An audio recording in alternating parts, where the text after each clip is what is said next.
প্ৰিয় দৰ্শক, জুবিন গাৰ্গ ডাঙৰীয়া হত্যাকাৰীসকলৰ ভিতৰত এক নম্বৰতে আমি নাম ল'ব পাৰোঁ সিদ্ধাৰ্থ শৰ্মা আৰু শ্যামকানু মহন্ত 2 নম্বৰত, আৰু 3 নম্বৰতে শেখৰজ্যোতি গোস্বামী, 4 নম্বৰত আছে অমৃতপ্ৰভা মহন্ত আৰু লগতে সন্দীপন গাৰ্গ। এইকেইটাৰ কথা ক'বলৈ যাওঁতে মই প্ৰথমে কিছুমান কথা কৈ ল'ব বিচাৰিছোঁ। এতিয়া আমিতো গম পালোৱেই যে এইকেইটাই হত্যাকাৰী, জুবিন গাৰ্গ ডাঙৰীয়াক যে এইকেইটাই যে পাখণ্ডকেইটাই যে হত্যা কৰিলে এই কথাষাৰ আমি সম্পূৰ্ণৰূপে গম পাইছোঁ। কিন্তু ইয়াৰ পিছত এতিয়া বৰ্তমান যে কেনেকৈ শক্তিশালী হৈ উঠিছে তাকে লৈ এতিয়া আমি চিন্তিত হৈ পৰিছোঁ। জুবিন গাৰ্গ ডাঙৰীয়াৰ সেই অভিযুক্ত যিকেইটা হত্যাকাৰী অভিযুক্ত সেইকেইটা এতিয়া শক্তিশালী হৈ উঠিছে কেনেকৈ?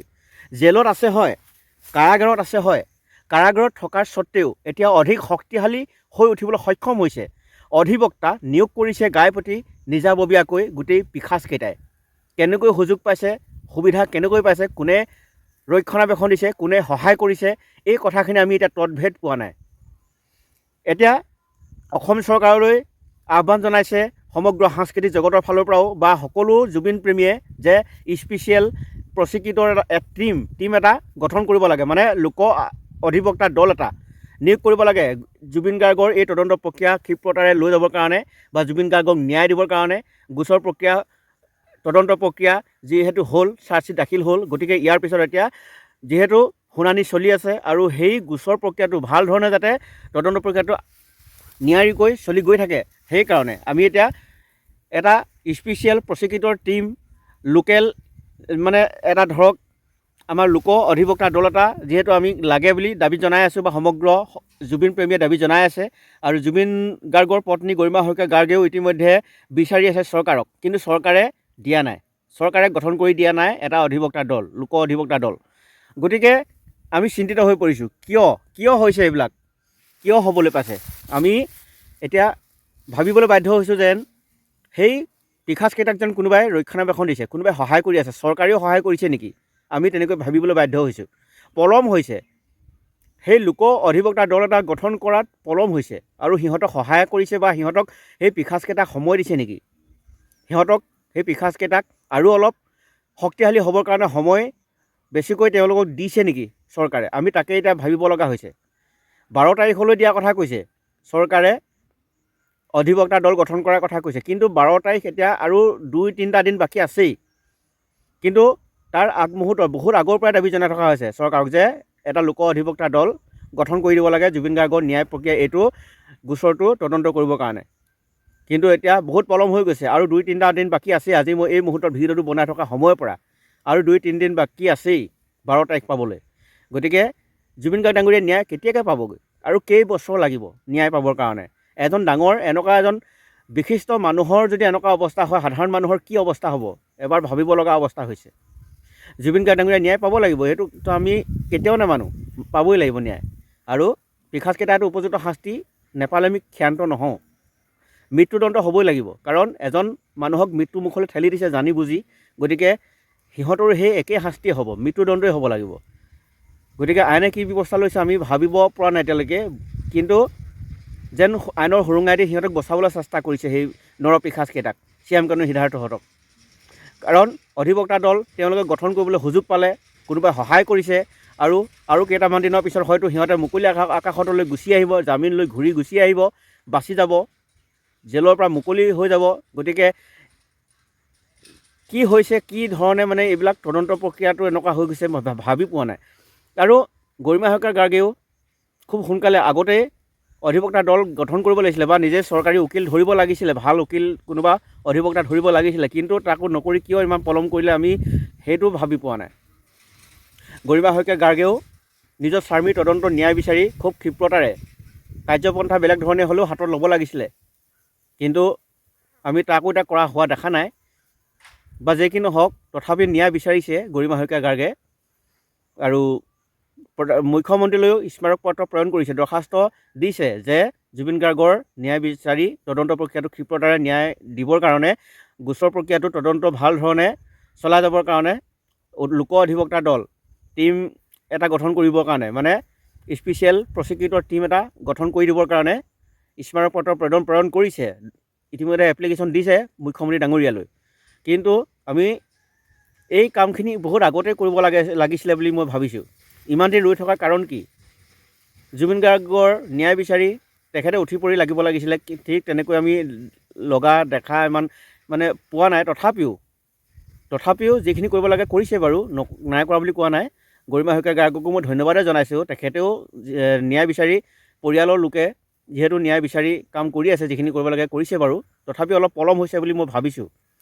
আৰু সেই পিশাচকেইটাই বহুত সময় পাই গৈছে, শক্তিশালী হৈ উঠিবৰ কাৰণে সময় পাইছে। গতিকে সেইখিনি হ'ব নালাগিছিলে আৰু বহুত দিন লাগি যাব, বহুত টাইম লাগিব যেন অনুভৱ হৈছে। আমি এতিয়া সেইটোকে বুজি উঠিছোঁ, চৰকাৰে কি কৰিছে কি নকৰিছে এতিয়া সকলোৱে দেখি পাইছে। আপোনালোকে যিটো স্পীডত কাম কৰিব লাগিছিলে, দ্ৰুতগতিত কাম কৰিব লাগিছিলে, ঠিক সেইটো আমি স্পীড দেখা নাই। খুব পলমকৈ তদন্ত প্ৰক্ৰিয়া চলাই গৈ আছে আৰু এনেকৈ এইটো গতিত গৈ থাকিলে হয়তো আৰু 2-3 বছৰলৈ একো কামেই মুহূৰ্ত নাথাকিব জুবিন গাৰ্গৰ ন্যায় পাবৰ কাৰণে। জুবিন গাৰ্গে ন্যায় নাপাবগৈ যেন লাগিছে। একেবাৰে দুৰ্বল চাৰ্জশ্বিট এখন দাখিল কৰিছে, সেয়াও আমি অনুভৱ কৰিছোঁ। কাৰণ যদিহে শক্তিশালী ৰূপত এখন চাৰ্জশ্বিট দাখিল কৰিলেহেঁতেন, তেতিয়া সেই নৰ হত্যা কৰা পিশাচকেইটাই কেতিয়াও নিজাববীয়াকৈ অধিবক্তাৰ দল তেওঁলোকে গঠন কৰিব নোৱাৰিলেহেঁতেন। মানে গঠন কৰা নাই, নিয়োগ কৰিব নোৱাৰিলেহেঁতেন। গাইগুটীয়াকৈ তেওঁলোকে নিজাববীয়াকৈ একোজন অধিবক্তা নিয়োগ কৰিবলৈ তেওঁলোকে সুবিধা নাপালেহেঁতেন। কিন্তু এতিয়া কোনোবাই সহায় কৰিছে, কোনোবা সিহঁতক সহযোগ কৰি আছে, ৰক্ষণাবেক্ষণ দিছে, মানুহক দেখুৱাই, জনসাধাৰণক দেখুৱাই এতিয়া বৰ্তমান জেলত ৰাখিছে। কিন্তু সিহঁতৰ পক্ষতে যেন আছে কোনোবাই সহায় কৰা মানুহ। গতিকে আমি তেনেকুৱা এটা অনুভৱ কৰিবলৈ বাধ্য হৈ পৰিছোঁ। জুবিন গাৰ্গ ডাঙৰীয়াই কেতিয়া ন্যায় পাব, আমাক সেই প্ৰশ্নটোৰ উত্তৰ লাগে। সমগ্ৰ জুবিন প্ৰেমীয়ে বিচাৰি আছে। গতিকে আমি ক্ষান্ত নহওঁ, নেৰোঁ। অসমীয়াৰ তেজ উতলি আছে, উতলি থাকিবই। যিদিনাখনলৈকে জুবিন গাৰ্গ ডাঙৰীয়াই ন্যায় নাপাব, প্ৰাণৰ শিল্পীজনক হেৰুৱাই আমি সকলোৱে যিহেতু চকু পানী টুকিলোঁ, আৰু সেই চকু পানীৰ মূল্য আমি অথলে যাবলৈ কেতিয়াও দিব নোৱাৰোঁ। সকলোকে আহ্বান জনাইছোঁ, সকলোৱে ওলাই আহক, এনেধৰণে মাত মাতক। আমি যেনেকৈ মাত মাতিবলৈ চেষ্টা কৰিছোঁ। মই ক'ব খোজা নাই যে মই মাতিছে, বহুতে মাত মাতিছে, বহুতে ন্যায় বিচাৰি হাহাকাৰ কৰি আছে। তথাপিও আমি চৰকাৰক শুনোৱাব লাগিব, গৰ্জন শুনোৱাব লাগিব চৰকাৰক, যে হয়, এতিয়াও আমি জাগি আছোঁ, এতিয়াও আমি নিদ্ৰাত থাকিব পৰা নাই, এতিয়াও আমি হাৰে আছোঁ। এই কথাখিনি এনেকৈ আমি চৰকাৰক কাণত পেলাব লাগিব।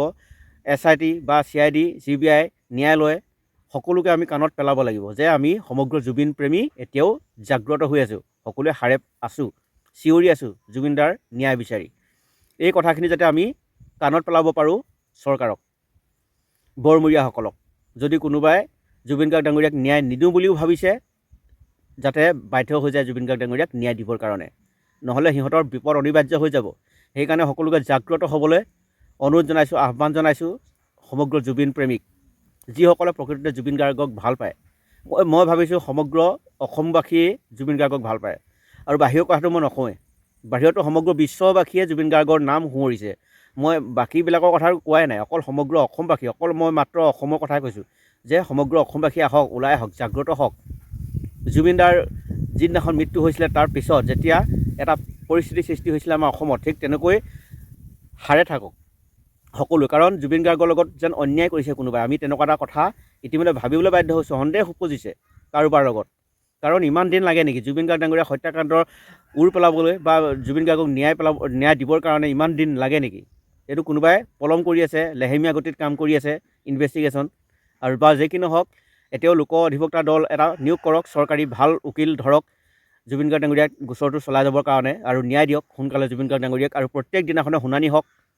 শুনানিটো এতিয়া যি ধৰণে হ'ব লাগিছিলে হোৱা নাই। আৰু সাক্ষ্য গ্ৰহণ কৰিবৰ কাৰণে সাক্ষীবিলাক এতিয়া কিছুমান হয়তো নাযাবগৈও পাৰে, বা কিছুমানে ক্ষতি কৰিব পাৰে, নাযাবও পাৰে, উপস্থিত নাথাকিবগৈও পাৰে তাত। গতিকে সেইকাৰণে খুব সোনকালে কামবিলাক কৰক। কাৰণ লেহেমীয়া গতিত হৈ থাকিলে আৰু 4-5 বছৰলৈ হ'লে সাক্ষীবিলাক নাথাকিবগৈও পাৰে, নাযাবগৈও পাৰে।